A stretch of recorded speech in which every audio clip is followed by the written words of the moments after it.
Welcome to Friday at harnessracingNewzealand.co.nz. Big Fish, Addington tonight.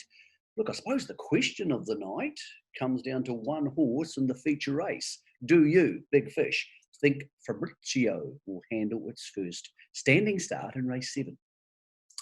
I have my concerns, Michael. I think he's a funny little horse that is just starting to work out the racing game, and the mobiles have been a big advantage to him, but the standing start, that's a different kettle of fish.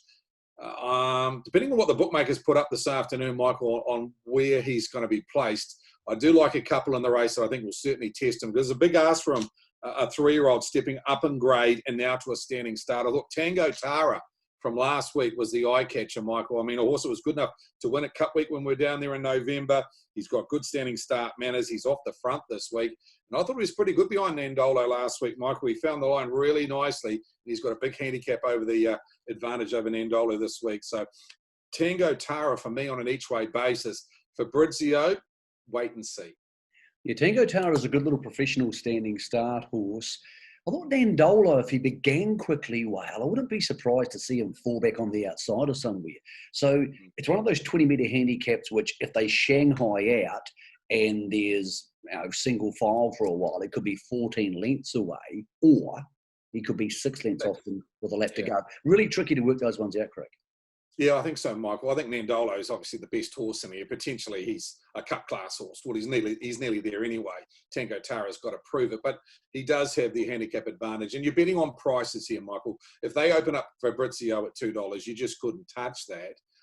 If they open up Nandolo $4, will you be interested in Tango Tara? Wouldn't be surprised it's somewhere around that $5 or $6 mark. So it depends what you want to spend on what you want to get back and what chances you want to take at the start. Okay, I'll put it another way. What so they all step? So they all step in. Fabrizio's in front of Tango Tara and Nandolo's 10 lengths behind them, like the field would suggest if everybody steps away. Who wins then?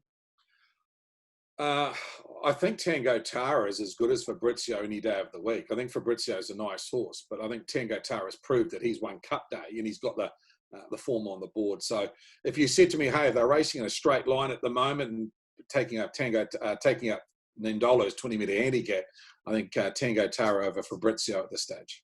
Okay, what else do you like at Addington on a Friday night? Because I'm starting to feel like I'm getting more idea. The trials form early doors was okay, but now I'm getting race form in my mind, and I'm seeing where they all sit going at faster speeds and when they need to be tougher heading into that last 800 metres. So what's another couple you fancy tonight at Addington?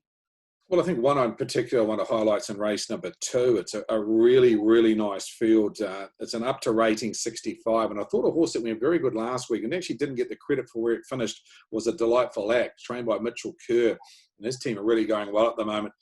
Found the front, took a trail behind the favourite, and the leader stopped on it at the 400-metre, Michael. Took it back, probably near to second last on the corner, made a run up the fence, ended up running 5th in a race that sounds like Art won. But they swooped out wide and it just had the momentum up. I thought Delightful Act mapped to go forward this week. I thought not a bad horse. I could see it winning 3 or 4 races, and it should be in an each-way price. I mean, it sounds like Art will take money again, but it's now been put on the unruly because of its bad manners at the start. And Lulu Le Mans has drawn barrier 1, has been quite good going forward. But just for an each-way basis, race 2, a Delightful Act from an informed stable, Matt Anderson aboard.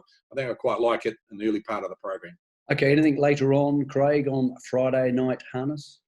I thought later in the program, Michael, I thought very interesting races.